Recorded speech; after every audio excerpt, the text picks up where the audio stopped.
Nico.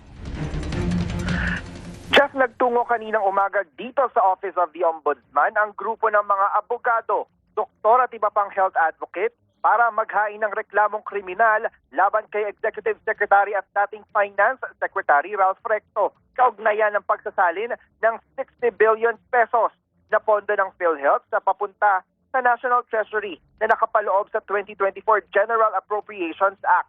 Git ng mga grupo, paglabag ito sa Republic Act 7875 na naglalayong ilaan ang reserbang pondo ng PhilHealth sa Universal Healthcare Act at pagpapaganda ng mga benepisyo o pagtapyas sa kontribusyon ng mga miyembro at dapat nakalaan lang ang pondo sa budget para sa public health.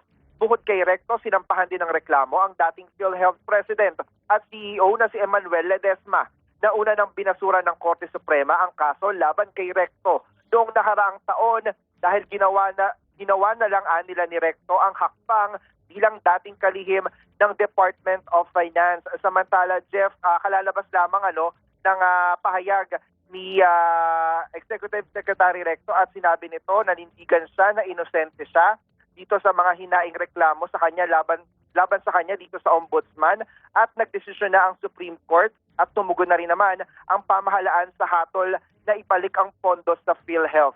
Yan ang balitang kumpirmado, sigurado.